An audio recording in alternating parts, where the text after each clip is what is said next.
has gone to the market and she'll be back in the evening. My dad too travels a lot. He takes goods around Ghana. Hey, relax. You are the only one eating the food. No one will come for it.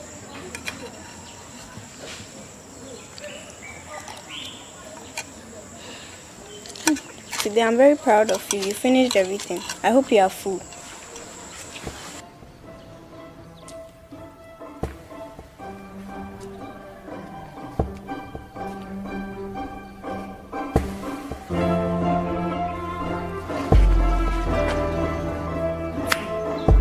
Sankomah. Sankomah was a child we met while we were filming our first short film on Fraser. That was Minia, and he was this little child that came around on set. We filmed at Aja, the market, and so we were there filming, and I noticed this child come over there to stand by us and then just look at what was happening. Now, what called our attention was that when this child came, he was quiet, but he had only more like a box on him, and it looks like there was some powdered stuff on his skin.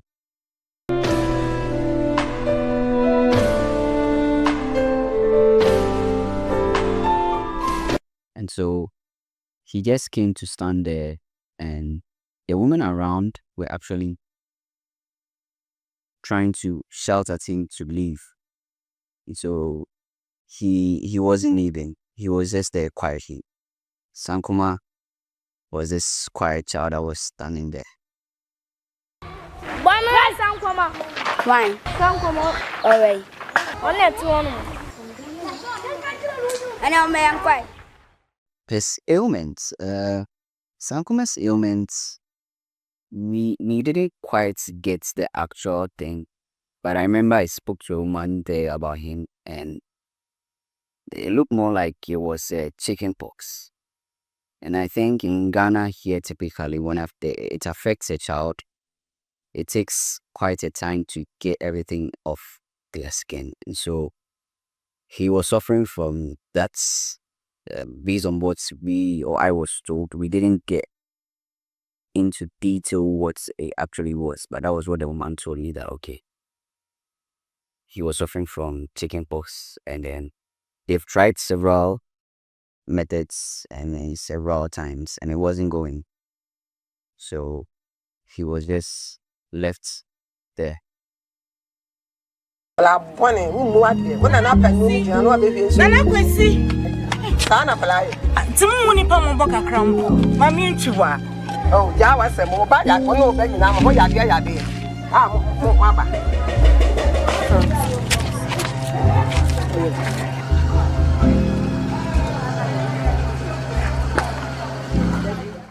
Sankomah's mother, played by Thelma Selassie.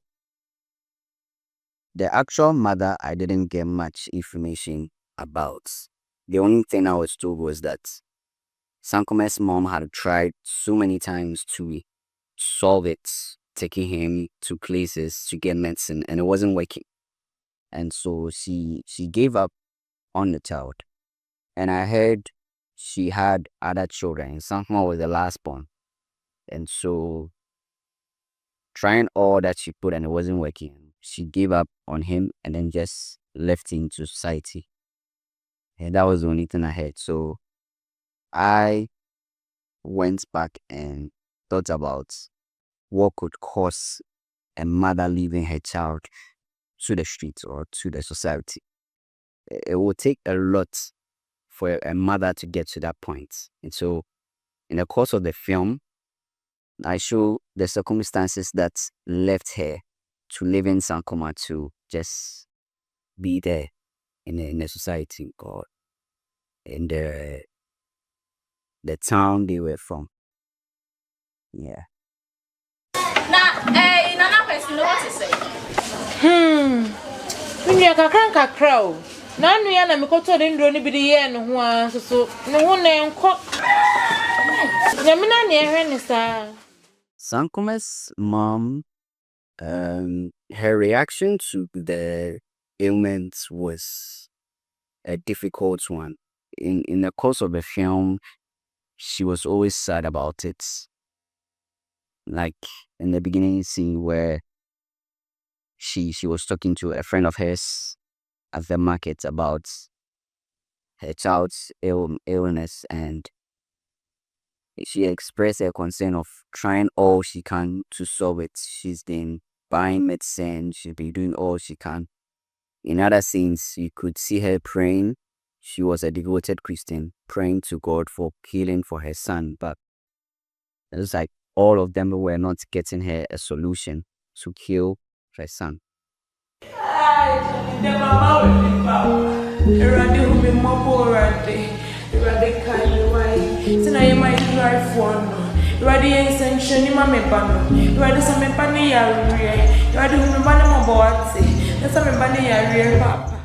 Society. Sankomah society was a harsh one on him. He was stigmatized everywhere he went to. Kids were trying to hurt him. He goes to the markets, his mom's place, and someone is beating him. Like, it was always pain for him wherever he went to. He didn't like his environment. He just wasn't happy where he was. There was stigma everywhere.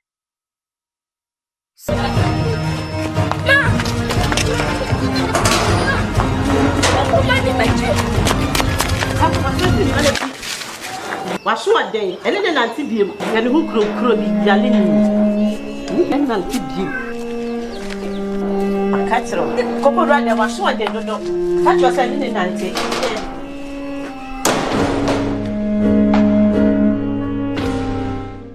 Sankomah's mom in the film doesn't really give up on him.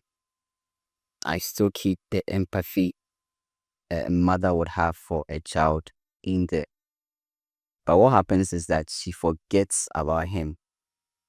And since she had other children, they were her happiness. Sankomah was her sadness. No matter what she did, she was always sad when he was around. Everywhere he went, there was sadness following him somehow, and that affected his mom. And so when his elder siblings came to visit, she was filled with joy. She forgot about her son, her last born, his Sankomah. And so that was where she didn't realize Sankomah was gone. And so I depicted that in that way prior to the actual story where a mom was died and just left him to the society. But what she actually had in mind was there was this guy in their neighborhood who used to take care of him. And in the actual story, there was a guy who was taking care of a child. We got a picture of him and the child. And so it was he that was taking care of him, but he wasn't his sibling. He was just sad for the boy. And so whenever he saw him around, he took him home, he fed him, clothed him. He tried to help the boy as his own. And so in the story, when Sankomah wasn't around, his mom thought he was with the guy, was with that character that was taking care of him most of the time, a taxi driver. Be a very fine way.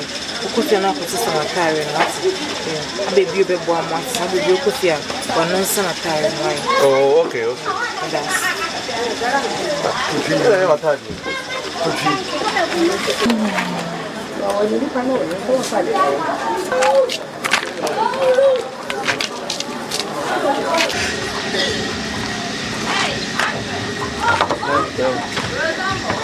What pushed Sankomah out of his mom's home was when his siblings came and he tried to hug them and was pushed away.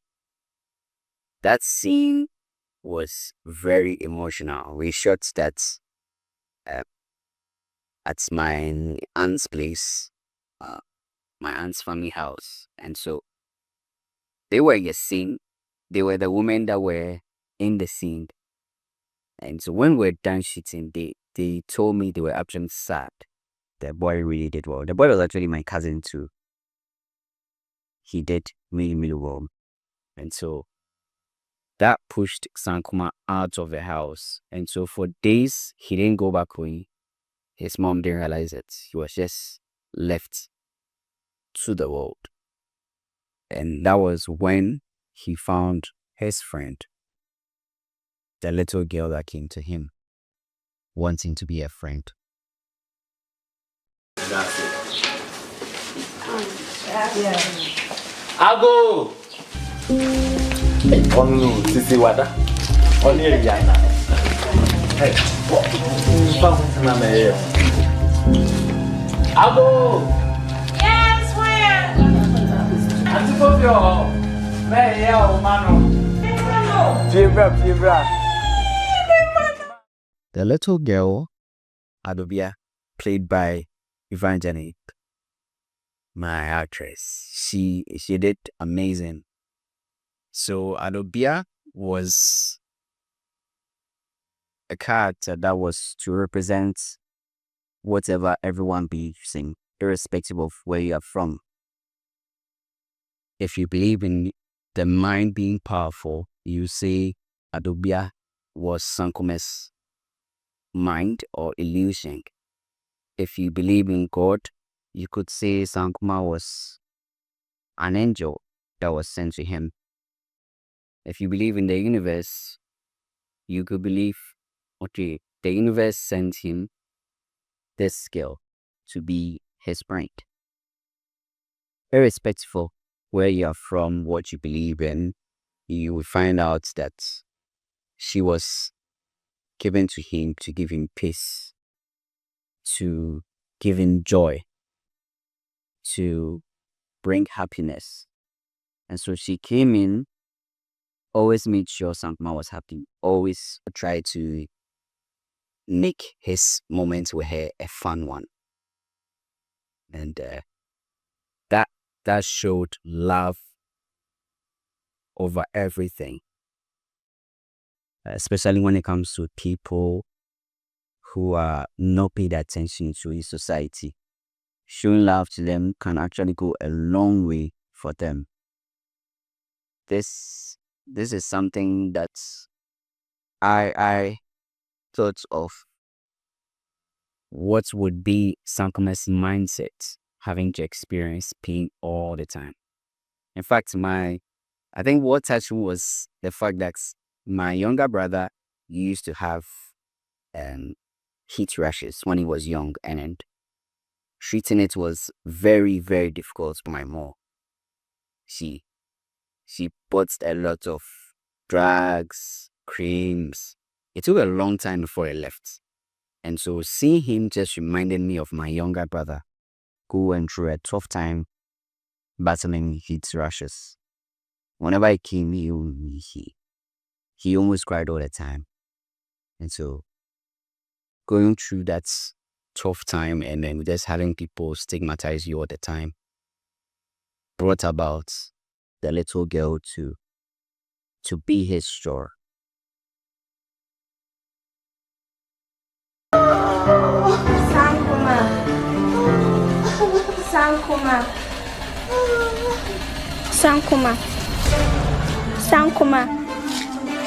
Sankomah. Hey, don't be afraid. I'm your friend, okay? My name is Adobe and I want to be your friend. Take this. I brought you some biscuits. Take it. After spending days with her children, Sankomah's mother, she realized Sankomah was not around. And she now wanted to find out where he was. And so she asked, and then she was told he hasn't been seen in a long while, for like a week. That was when she realized something is wrong. And prior to that, it had to be her pastor who asked about him because was on time. His mom was just talking about her elder children being in the university, happy that they came from their father's town, and it was always all about them. Sankomah was out of the picture until he asked, and his mom realized he hasn't been around for a long while, and so she decided to now go find him, and she realized he was missing for almost a week. He was missing. Hey, Unya, Kumaiso. Hey,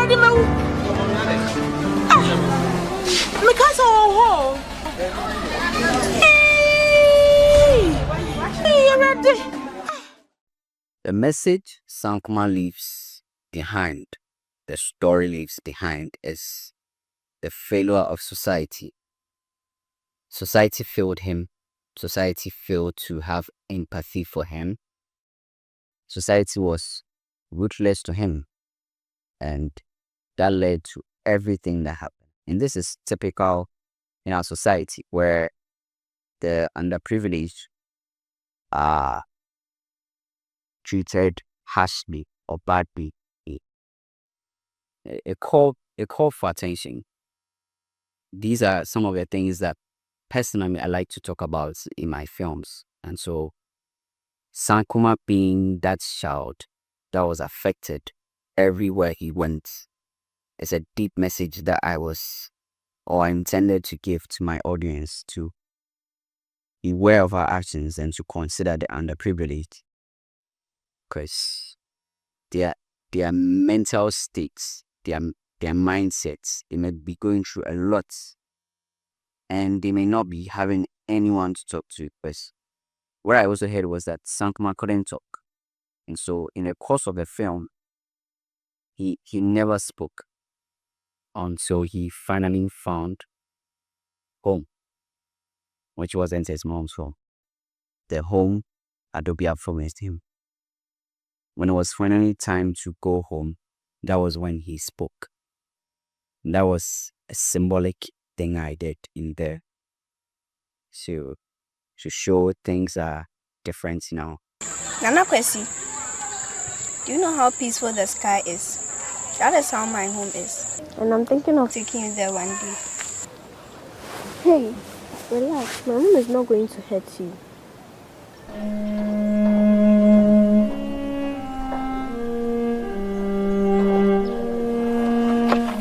Nana Kwesi. Sankomah represents a symbol of hope to the underprivileged people. And the message is that we don't have to let them end their journey before we realize we had to take care of them, before we realize we had to help them. So Sankomah is that figure that was intended to bring awareness to people, to society, to be conscious of everyone we are not taking care of.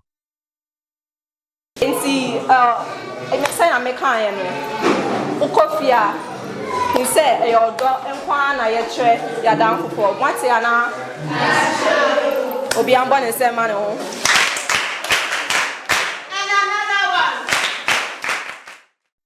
The tone of the film was a sad one. Every creative choice I made about the film had an impact in it. For example, it's being color graded in black and white was to give you this weird feeling having to watch it without color. That was creatively chosen. The sound that was used also gave this emotional feel when you watch him go through all that he did. Casting my cousin Sankomah, he had this sad look on his face.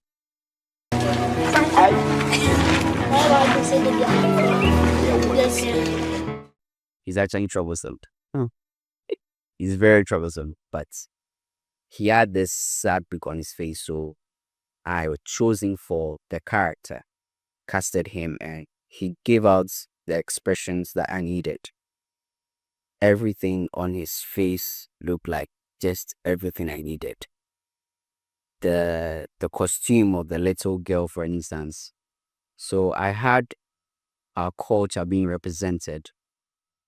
Ghana, Kumasi being from the Ashanti region, I have it being represented. The language they spoke Twi, which is the Akan or the Ashantis, our language. And so they spoke Twi. The town was a rural area, my hometown. It just obviously we went there. I wanted the actors to feel the environment, to be immersed into the environment of being from a town where there's not a lot going on. It's quite limited. They don't have a lot of modern stuff. Like, it's a small town. So the actors and actresses were immersed into it. Like the market scene, for instance, how the roof was a bit coming down, and so when Sankomah and his mom were coming out, she had to bend, tell him to go forward our way. We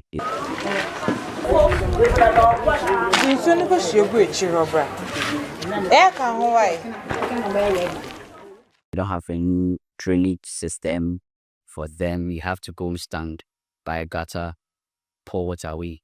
All those things were creatively chosen to have an impact in the film. And personally, I loved the whole process. I loved how everyone performed with their acting. Everyone gave us their best. And so you watch it and then you feel like, wow, this story actually touched you.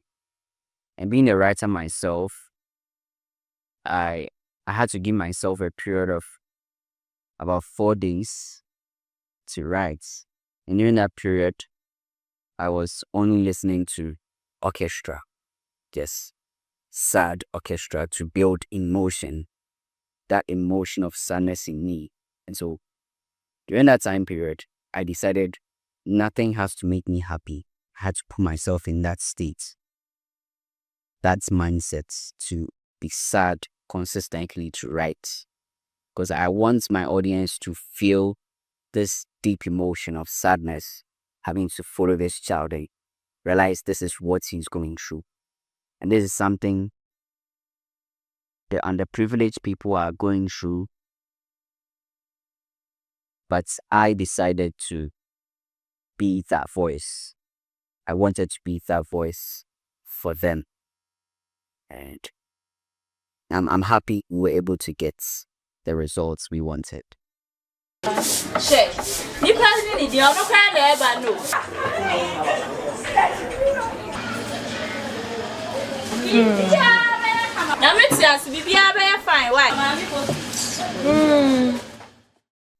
After the credits roll, viewers or audience are told to reflect on their actions towards the underprivileged, the voiceless. The co-writing of this short film was an important one for me because I wanted to be that voice to the voiceless. I wanted to be the one representing them. I wanted my art, my craft to be an important message, one that can last the test of time. And so anytime someone comes up to Sankomah on YouTube or wherever they see it, I want them to feel the empathy to help the helpless in our society. Because what I saw that day really, really touched me. It really broke my heart. I saw children calling Sankomah and then running away from him. And it takes a lot for a child to know this is wrong. So that means that they have been told not to go close to him. And I mean, kids being kids, they wouldn't listen, but they do know that this is the wrong thing. And so they were calling him to come, but they were running away from him. And that was what I represented in the first scene. So this is a deep story for me, and I'm happy I was able to get it done. I hope in the future we may extend it to a feature film, but the overall process was an amazing one. I'm thankful to the cast and crew, everyone that was on board. It was an amazing experience. If you haven't seen it, please check out Sankomah on YouTube at Kumasi Juice. We'll come back again with another one. Bye.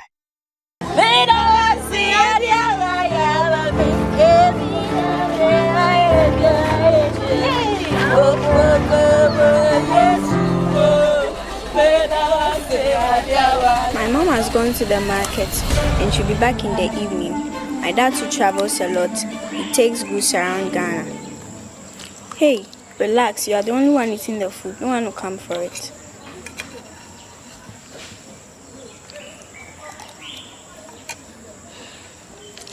Today I'm very proud of you. You finished everything. I hope you are full.